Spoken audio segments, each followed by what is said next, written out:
Entonces yo les quería proponer, porque como bien decía Juan David en la introducción, esta charla de la vida en los libros puede ser todo o nada, que habláramos más exactamente sobre el tratamiento formal que ustedes se han propuesto en sus libros, en sus historias, y cómo ese tratamiento formal define un contenido, o si sucede al contrario, el encontrar la estructura de una novela, cómo define el contenido, y el encontrar el contenido, cómo va definiendo también esa estructura del libro, para hacer una conversación rápida.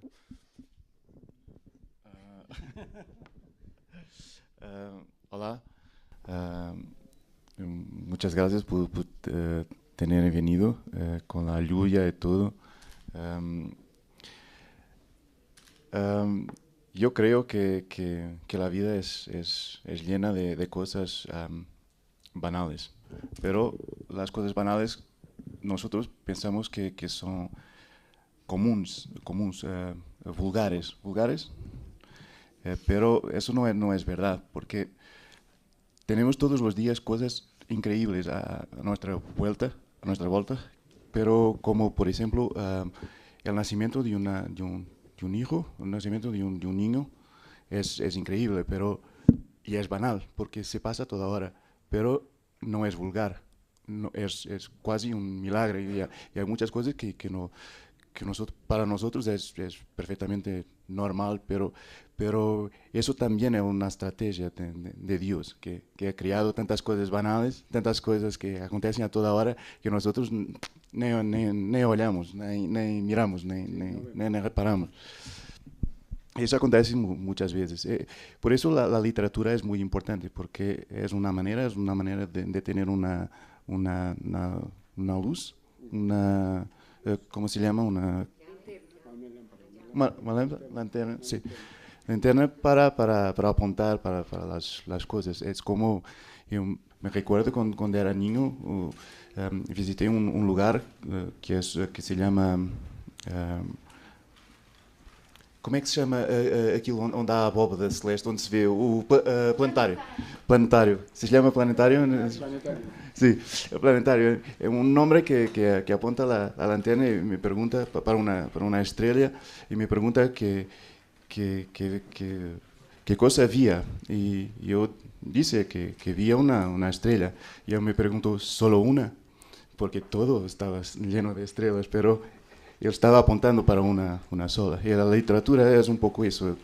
Apuntamos para un lugar y lo mostramos a las personas para decir que hay magia en todo lado, en todas las cosas que hacemos, en toda nuestra vida, en todo nuestro cotidiano.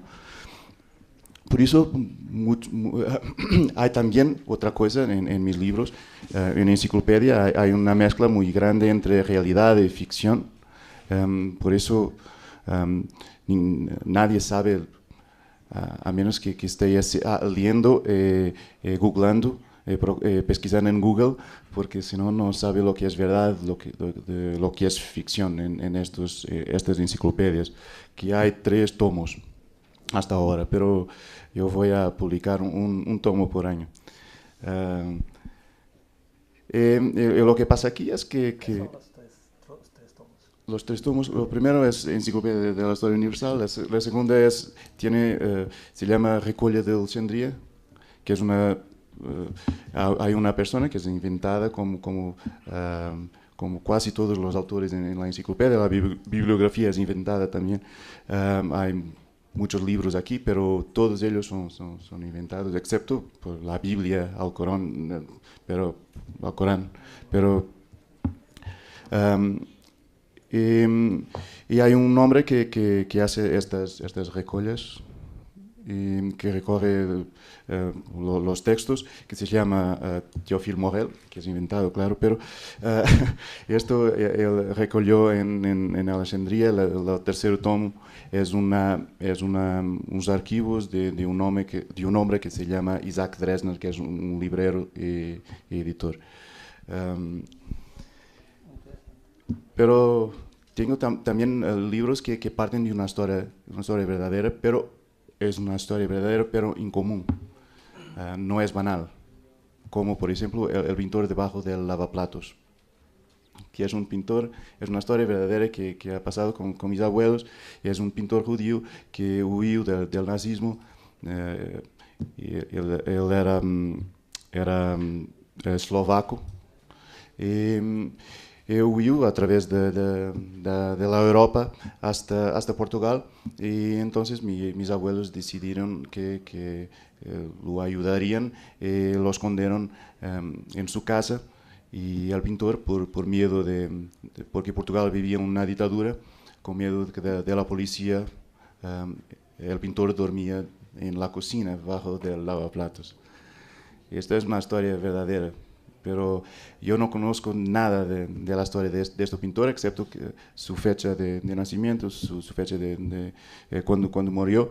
Y sé que estuve en casa de mis abuelos porque ha pintado 2 cuadros. Mi abuelo me contó su historia cuando pasaba lá, pero es solo lo que conozco. Y todo lo resto es inventado. Pero hay una mezcla muy grande entre la ficción y la realidad, entre la vida y la literatura. Buenas tardes. Desculpe mi portugués selvagem, meu português é selvagem. Visto? É verdade. Deus concordou. Bueno, em meu caso, particularmente esta novela, Ellos eram muitos caballos, que há dúvidas a respeito se é uma novela ou não.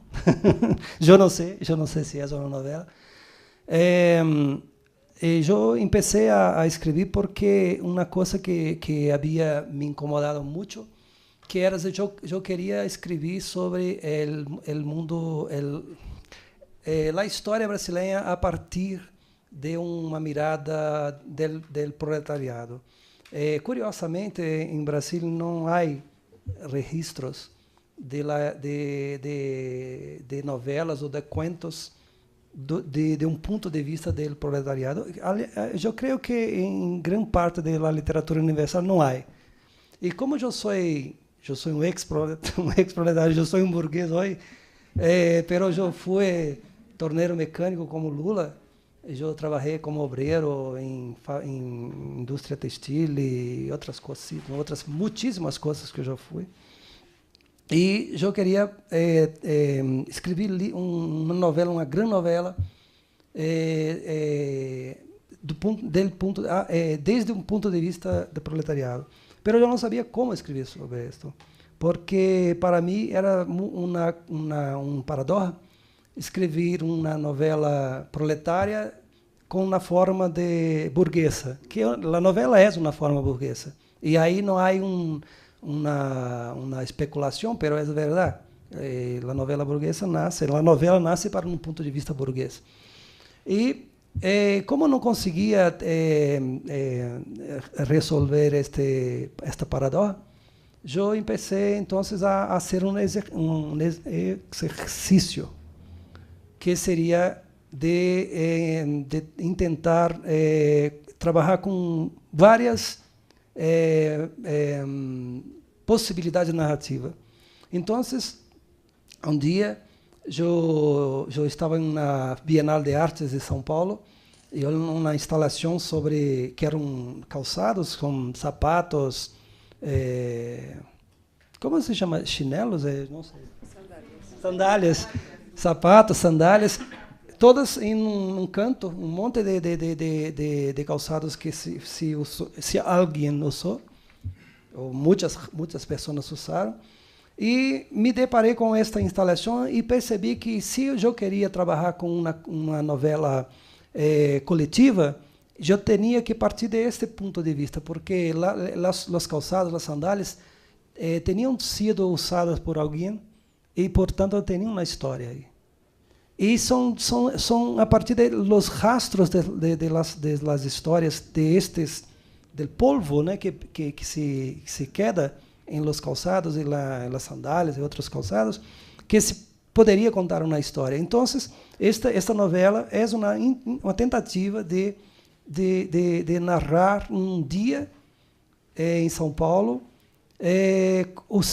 utilizando todos los lenguajes posibles, pero cambiando todos el lenguaje literario. Entonces, por ejemplo, hay simples descripciones de partes de una casa, de cômodos de una casa.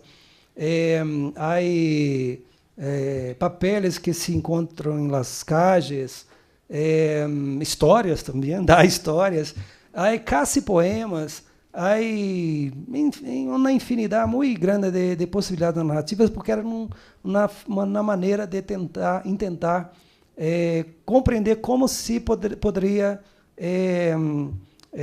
destruir a narrativa tradicional para construir uma outra narrativa. E, portanto, depois deste livro, sim, eu já compreendi como que eu poderia escrever esta novela, essa grande novela que eu já queria, que se chama Inferno Provisório, que está publicada em Brasília e em França, em México e agora começa em Alemanha.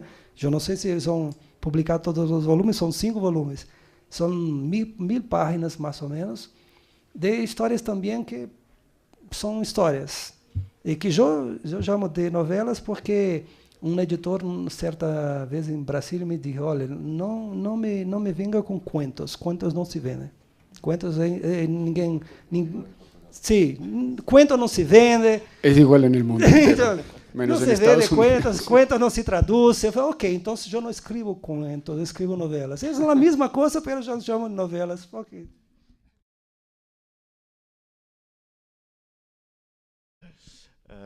Hola, muchas gracias por tener venido con la lluvia y todo. Yo creo que la vida es llena de cosas banales, pero las cosas banales nosotros pensamos que son comuns, vulgares. Não é loucura somente aquilo que o louco sente. Entonces yo les quería proponer, porque como bien decía Juan David en la introducción, esta charla de la vida en los libros puede ser todo o nada, que habláramos más exactamente sobre el tratamiento formal que ustedes se han propuesto en sus libros, en sus historias, y cómo ese tratamiento formal define un contenido, o si sucede al contrario, el encontrar la estructura de una novela, cómo define el contenido, y el encontrar el contenido, cómo va definiendo también esa estructura del libro, para hacer una conversación rápida. Que para nosotros es perfectamente normal, pero eso también es una estrategia de Dios, que ha creado tantas cosas banales, tantas cosas que acontecen a toda hora, que nosotros ni olhamos, ni miramos, ni reparamos. Eso acontece muchas veces.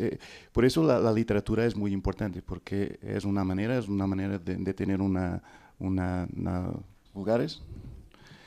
Pero eso no es verdad, porque tenemos todos los días cosas increíbles a nuestra vuelta, pero como por ejemplo el nacimiento de un hijo, el nacimiento de un niño es increíble, y es banal, porque se pasa toda hora, pero no es vulgar, no, es casi un milagro, y hay muchas cosas que no